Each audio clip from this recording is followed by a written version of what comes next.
Hello everyone.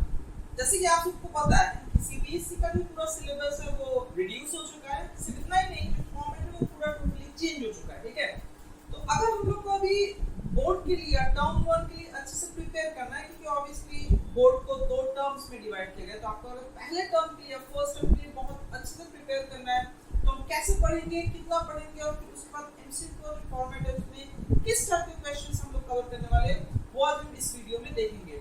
तो ये basically मैं आज ये जो मेरा पहला वीडियो है, ये सीरीज का पहला पार्ट है। इसके बाद और बहुत सारे पार्ट्स आएंगे जो बाकी सारे चैप्टर्स को कवर करेंगे based on the MCQ format.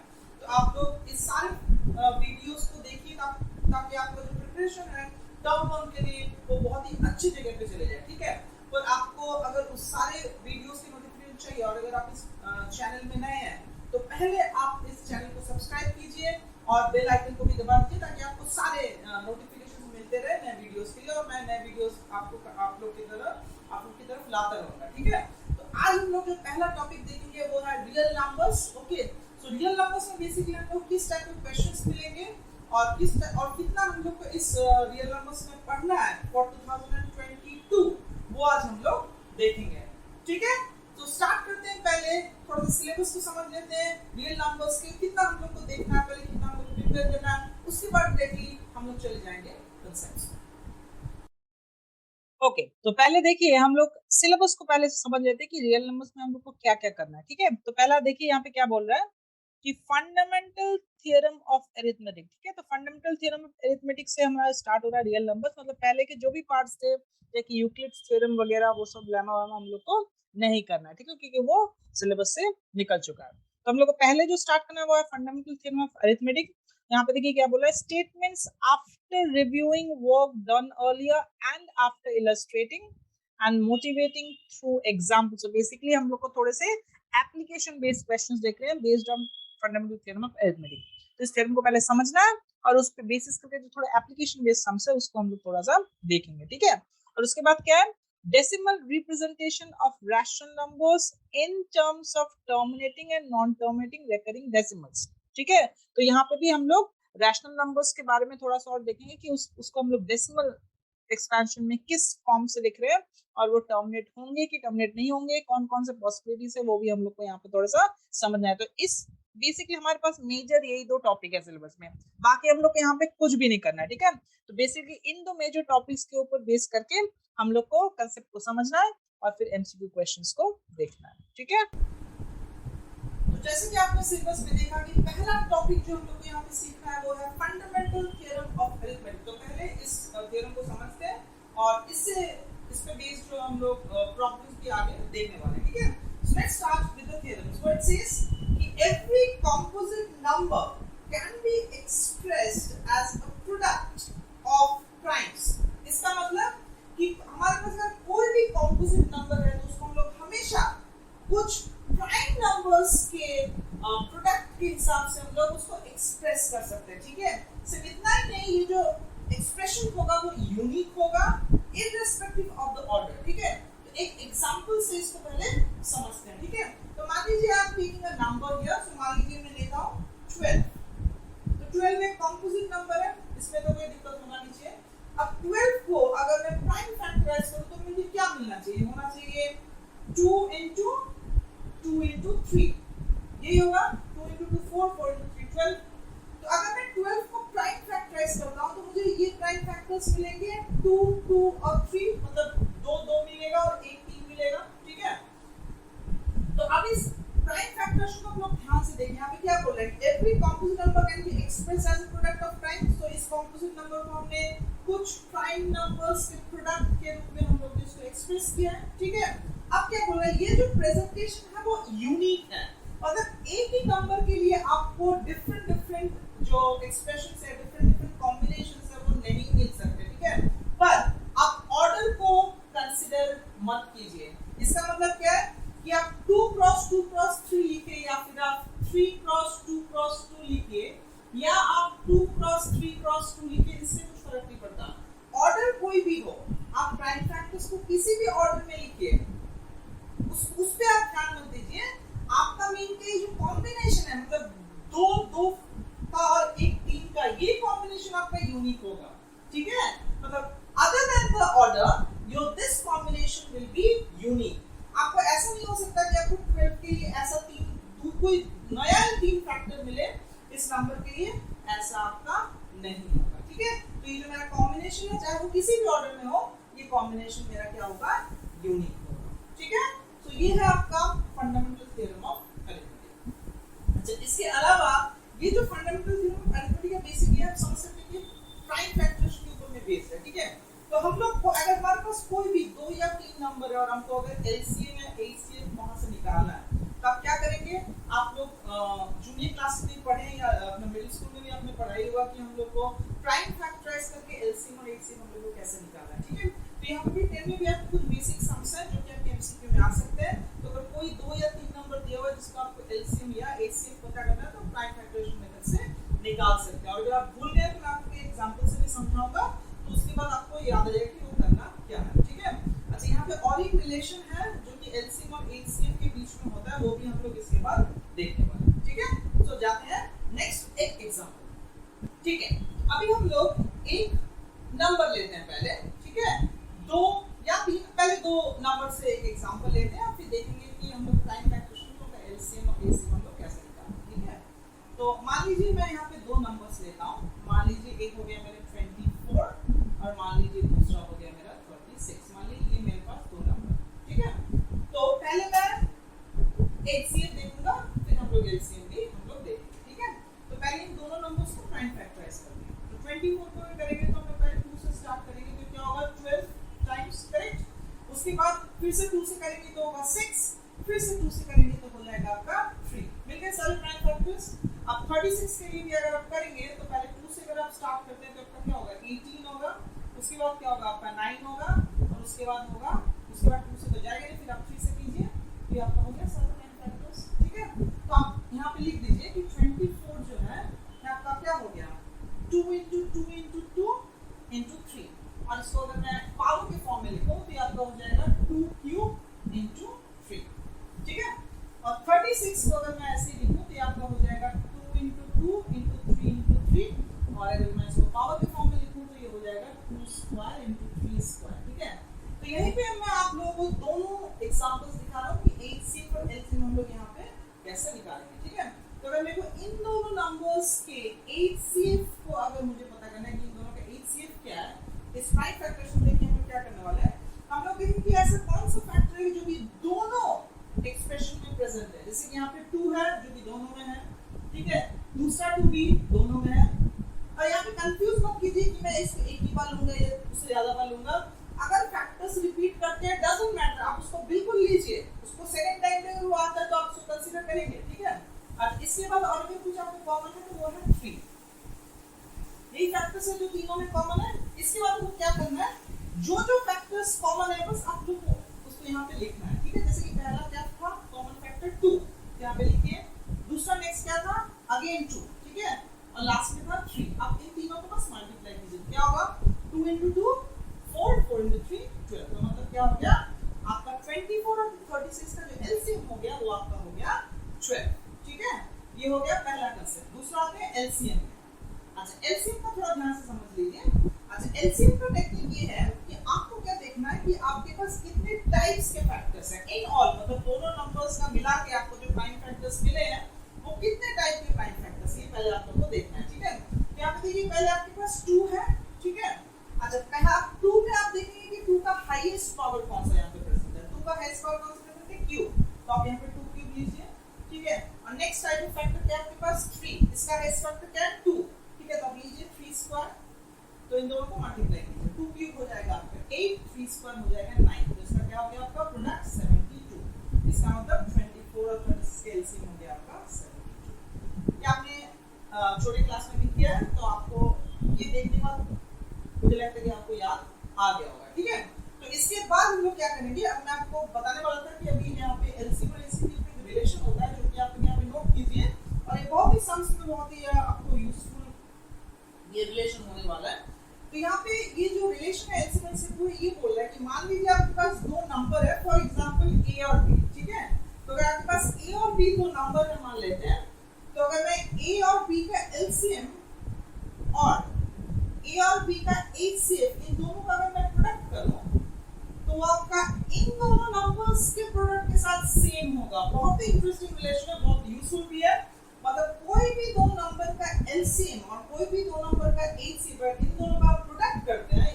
मतलब अगर मल्टीप्लाई करते हैं तो वहां पे जो आपको रिजल्ट मिलेगा उन दोनों नंबर्स के प्रोडक्ट का भी आपका जो वैल्यू होगा वो उसके साथ सेम होगा, ठीक है। अब इसी एग्जांपल में हम लोग उसको वेरीफाई भी करने वाले हैं, ठीक है। देखिए तो यहाँ पे एलसीएम मेरा क्या था 72, ठीक है। यहाँ पे मेरा था एलसीएम 72 और मेरा एचसीएफ क्या था 12, ठीक है। और इन अब मेरे पास जो दो नंबर्स थे वो क्या क्या थे 24 और 36, ठीक है। तो आप प्रोडक्ट करके देखिए आपको कितना मिलता है। तो यहाँ पे इन दोनों का प्रोडक्ट जो है वो आता है 864 है, इन दोनों का प्रोडक्ट भी आता है 864। तो आपको यहाँ पे दिख रहा है ना कि आप यहाँ पे अगर एलसीएम और एचसीएफ का प्रोडक्ट करेंगे या दोनों नंबर्स का अगर प्रोडक्ट करेंगे तो वो सेम आता है। ये बहुत ही ज्यादा इंपॉर्टेंट रिजल्ट है, हम लोग इसको सम्स में बहुत ज्यादा इसको यूज करने वाले हैं, स्पेशली एमसीक्यू फॉर्मेट के क्वेश्चंस में, ठीक है। बाकी इसके बाद हमारा जो नेक्स्ट टॉपिक इस चैप्टर में है वो अगर हम लोग अभी अब देखने वाले हैं कि आप रैशनल और इरैशनल को कैसे डेसिमल फॉर्म में एक्सप्रेस करते हैं, और वहाँ पे और भी चीजें जो हम लोग अब सीखेंगे कि उसको जो हम जो रिप्रेजेंटेशन डेसिमल रिप्रेजेंटेशन उसके साथ वो टर्मिनेट या टर्मिनेट नहीं करने का क्या रिलेशन वो भी हम लोग अभी देखेंगे, ठीक है। देखते हैं ओके, पहले हम लोग स्टार्ट करते हैं कि रैशनल नंबर एक्चुअली है क्या, ठीक है। तो देखते हैं what is a rational number, ठीक है। देखिए रैशनल नंबर होने के लिए हमारे पास तीन चीज होनी चाहिए या तीन कंडीशन सैटिस्फाई होना चाहिए। वो क्या क्या है वो अभी हम लोग देखने वाले हैं। तो बेसिकली अगर आपके पास ऐसा कोई भी नंबर है जिसको आप p by q के फॉर्म में एक्सप्रेस कर सकते हैं, प्रोवाइडेड कि ये जो p और q है मतलब जो न्यूमरेटर और डिनोमिनेटर है वहां पे जो डिनोमिनेटर होगा वो नॉट इक्वल टू 0 होगा, मतलब डिनोमिनेटर 0 नहीं हो सकता, ये पहला कंडीशन, ठीक है। दूसरा क्या है p और q तो पहले इंटीजर्स होने चाहिए, ओके। p और q इंटीजर्स होने चाहिए, डिनोमिनेटर आपका 0 हो नहीं सकता। और एक कंडीशन आप ध्यान रखिए कि p और q का जो HCF होगा वो 1 होगा, इसका मतलब इन दोनों के बीच में कोई भी कॉमन फैक्टर नहीं होना चाहिए, ठीक है। तो अगर ये तीनों अगर कंडीशंस आपके सेटिस्फाइड हैं तो आप बोल सकते हैं कि मेरा ये जो प्रेजेंटेशन है ये प्रॉपर रैशनल नंबर है, ठीक है। तो रैशनल नंबर होने के लिए पहले तो आपको वो नंबर को मतलब वो नंबर p by q के फॉर्म में एक्सप्रेस होना चाहिए और उसके अलावा ये तीनों कंडीशन सेटिस्फाइड होनी चाहिए। अगर ऐसा होता है तो आप बोल सकते हैं कि वो रैशनल नंबर है, ठीक है। और इसके ठीक विपरीत मतलब ऑपोजिट अगर ऐसा कोई नंबर है जिसको आप p by q के फॉर्म में नहीं एक्सप्रेस कर सकते विद दीस कंडीशंस तो उस नंबर को हम लोग बोलेंगे इरैशनल नंबर। दोनों का मैं एक एग्जांपल दे देता हूं। तो जैसे कि मान लीजिए मेरे पास है यहाँ पे 1/3, तो ये जो मेरा प्रेजेंटेशन है ये जो नंबर है यहाँ पे देखिए आप p और q दोनों आपका न्यूमरेटर में दोनों आपके इंटीजर्स है, डिनोमिनेटर 0 नहीं है और इसके अलावा आपका HCF मतलब इन दोनों के बीच में कॉमन फैक्टर भी है, so they are basically coprimes to each other.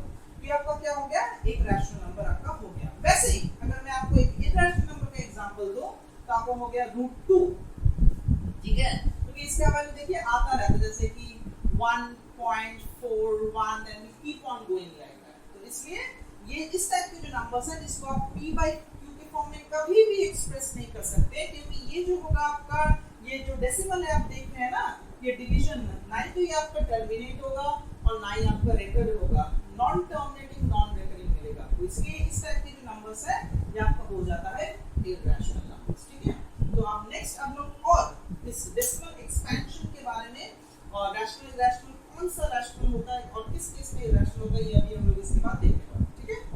हाँ तो अभी मैं आप लोग को तीन एग्जांपल्स लेके समझाऊंगा कि डेसिमली इन डेसिमल रिप्रेजेंटेशन आप कितने तरीके से आप कर सकते हैं for a given rational irrational number और किस किस टाइप के फॉर्म्स आप लोग को यहाँ पे मिलेंगे वो हम लोग अभी देखेंगे। पहला केस देखते हैं, ठीक है, जो कि है कुछ इस टाइप का। यहाँ पे देखिए क्या है मेरे पास 0.35 मतलब मेरे पास एक टर्मिनेटिंग डेसिमल है, ठीक है।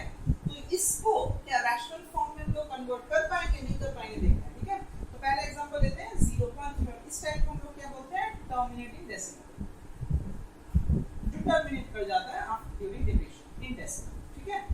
तो टर्मिनेटिंग डेसिमल का भी टाइप के जो नंबर्स है जैसे कि 0.35 देखिए मैं इसको क्या करूंगा मेरे पास है 0.35 तो मैं इसको लिख सकता हूं 35/100, इसमें कोई दिक्कत नहीं है, ठीक है। अब मैं कैंसिल करूंगा इसको, किससे कर सकते हैं 5 से कर सकते हैं 7 टाइम्स और ये आपको 20 तो क्या आ गया 7/20, ठीक है, यही होगा।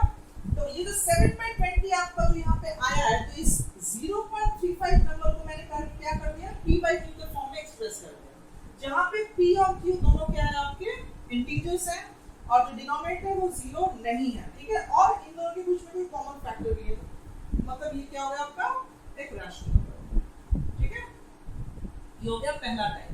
अब दूसरा टाइप देखते हैं, रेकरिंग डेसिमल, ठीक है। अब रेकरिंग डेसिमल को समझिए, जैसे कि मान लीजिए आपके पास 0.71717 लाइक करके रेकर कर रहा है, या फिर आप 0.71 बार भी लिख सकते हैं, उसका मतलब भी एक ही होता है, ठीक है। तो मैं यहाँ पे लिखता हूँ 0.7171 like that, keep on continue. तो इसको मैं क्या करता हूँ, यहाँ पे इसको मैं x अज्यूम कर लेता हूँ इस नंबर को, ठीक है, और इसको मार्क कर देता हूँ मैं नंबर 1, इस रिलेशन को नंबर 1 मार्क कर देता हूँ, ठीक है।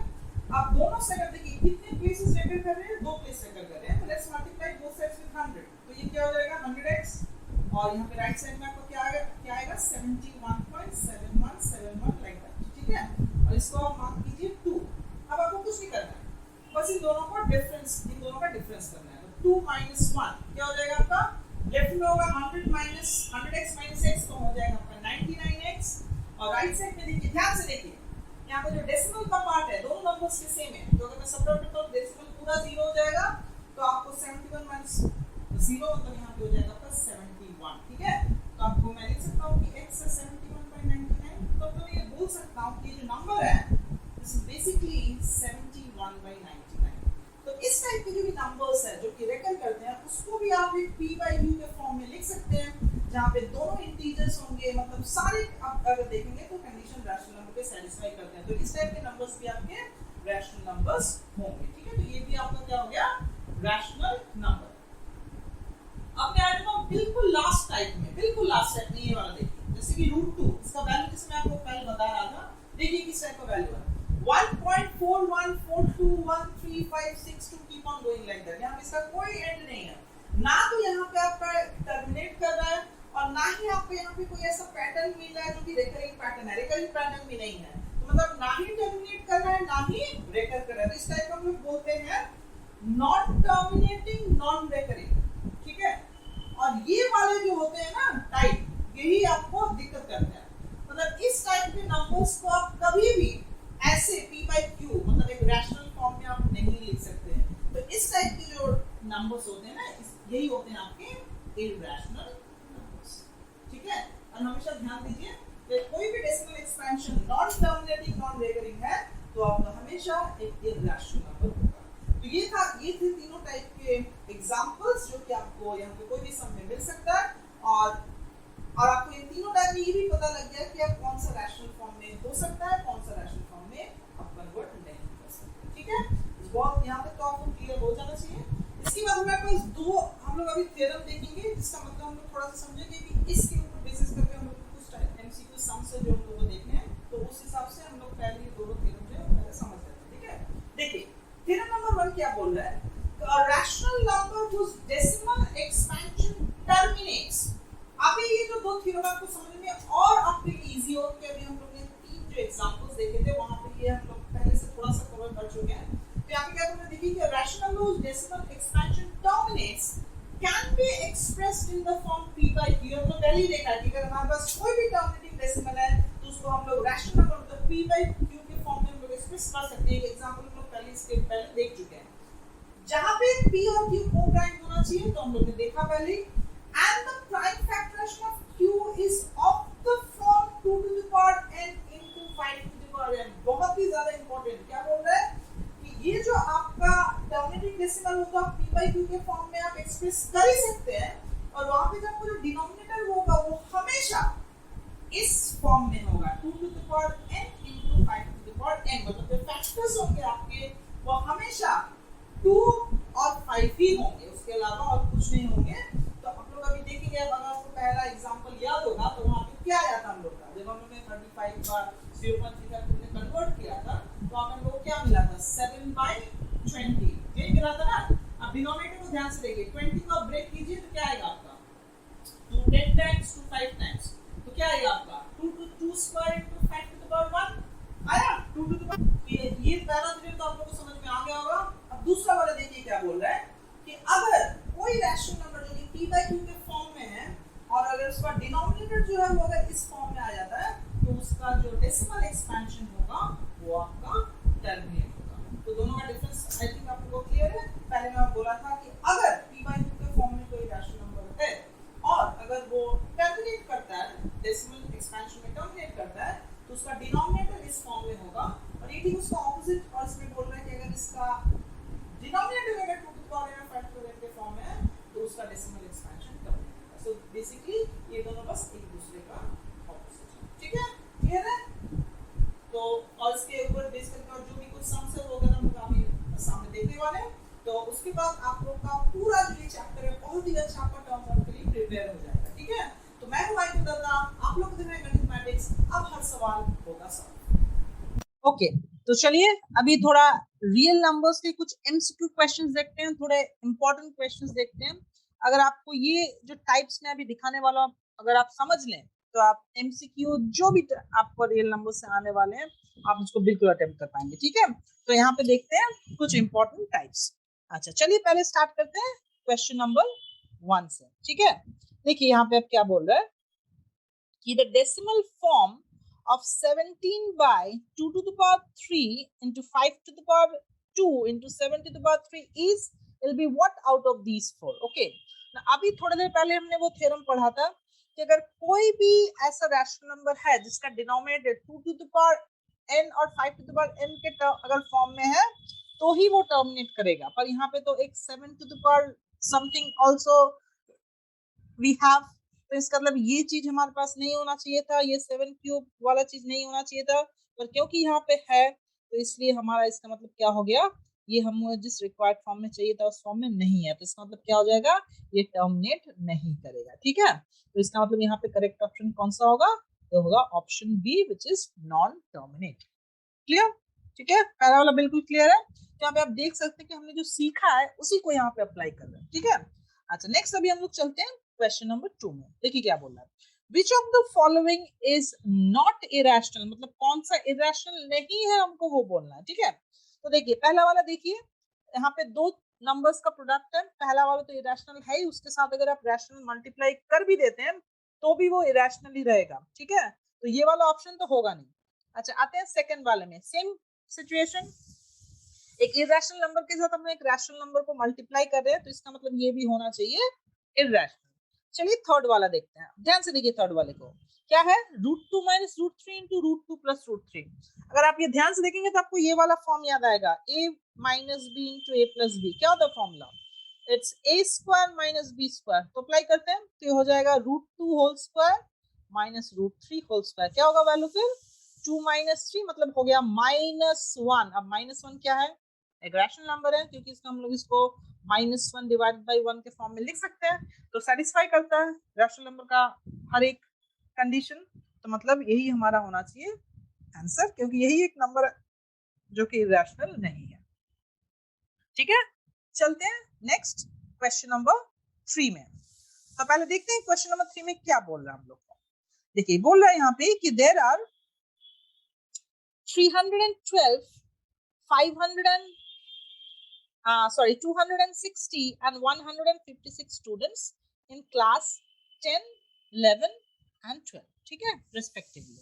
ओके, तो हम लोग को ये बोला है कि buses are to be hired to take the students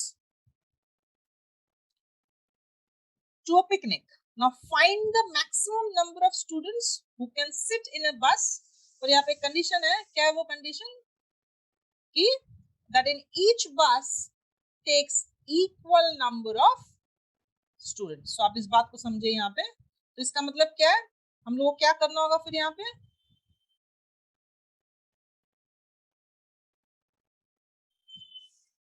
यहाँ पे हम लोग को निकालना है कि मैक्सिमम नंबर ऑफ स्टूडेंट्स एक बस में कितना जा सकता है। ठीक है, इसका मतलब अगर हम लोग ध्यान से सोचे यहाँ पे, तो हम लोग को यहाँ पे हाईएस्ट कॉमन फैक्टर वाला कंसेप्ट यहाँ पे काम में आना चाहिए। तो बेसिकली हम लोग को यहाँ पे क्या निकालना है, यहाँ पे हम लोग को बेसिकली निकालना है 312, 260 और 156 का HCF। ठीक है, अभी डिस्कशन के लिए मैं आप लोग को बोल देता हूँ, बाद में आप लोग वेरीफाई करके देख सकते हैं। इन तीनों का HCF जो आएगा वो 52 आना चाहिए, ठीक है। तो इसका मतलब आंसर यहाँ पे हो जाएगा आपका ऑप्शन ए, मतलब 52, ठीक है। क्लियर है ना? तो ये था आपका क्वेश्चन नंबर 3। अच्छा, नेक्स्ट चलते हैं क्वेश्चन नंबर 4 में, ठीक है। They're saying that there is a circular path around the sports field. Priya takes 18 minutes to drive one round and Harish takes 12 minutes round it. Suppose they start both at the same point at the same time and go in the same direction. After how many times will they again meet? Will they again meet? That means आप लोग को यहाँ पे क्या करना है कि हमको एक ऐसा नंबर चाहिए जो दोनों का, मतलब प्रिया और हरीश दोनों का मल्टीपल हो, और हम लोग को पहली मतलब उस टाइम पे हम लोग को चाहिए जब पहली बार वो मीट कर रहे हैं, मतलब मुझे लोएस्ट वैल्यू चाहिए, मतलब मुझे लीस्ट कॉमन मल्टीपल का कंसेप्ट यहाँ पे हम लोग को करना चाहिए। तो मतलब एलसीएम अगर हम लोग 18 और 12 का निकालेंगे तो ये बेसिकली होना चाहिए 36। देखिए यहाँ पे 36 में से ऑप्शन है, मतलब ऑप्शन ए होना चाहिए इसका आंसर, ठीक है। तो आई थिंक क्वेश्चन नंबर 4 तक तो आप लोग को क्लियर होना चाहिए। अच्छा, नेक्स्ट आप लोग अभी हम लोग चलेंगे इसके बाद, ठीक है। तो इसके बाद नेक्स्ट अभी चलते हैं क्वेश्चन नंबर 5। देखिए यहाँ पे क्या बोल रहा है कि the largest number which divides 60 and 75 leaving remainders 8 and 12 respectively। इसका मतलब क्या हो गया कि अगर यहाँ पे अगर 8 और 10 आपका तो रिमाइंडर्स बच रहा है यहाँ पे, तो ये तो आप लोग को समझ में आ रहा है कि रिमाइंडर मतलब कहीं पे भी रिमाइंडर का कंसेप्ट है तो वो होता है एक्स्ट्रा, तो आप वो हटा दीजिए उसको। तो 60 से अगर मैं 8 को हटा दूं तो मुझे मिलेगा 52, और 75 से अगर मैं 10 को हटा दूं तो मुझे कितना मिलेगा 65, ठीक है। तो मतलब मुझे एक ऐसा नंबर चाहिए लार्जेस्ट जो इन दोनों को डिवाइड करे। इसका मतलब क्या है, ये हाईएस्ट कॉमन फैक्टर का मेरा कंसेप्ट है। तो 52 और 65 का हाईएस्ट कॉमन फैक्टर क्या होना चाहिए, इट शुड बी 13, मतलब इसका आंसर हो जाएगा आपका 13। तो बेसिकली एमसीक्यू में आप इस बात को समझिए कि आपको एकदम क्विकेस्ट वे में आपको निकालना है आंसर, आपको यहाँ पे वर्किंग तो दिखाना नहीं है, आपको कंसेप्ट पता होना चाहिए, और जितना जल्दी हो सके आप उस आंसर को निकालिए, ठीक है। नेक्स्ट चलते हैं क्वेश्चन नंबर 6 में।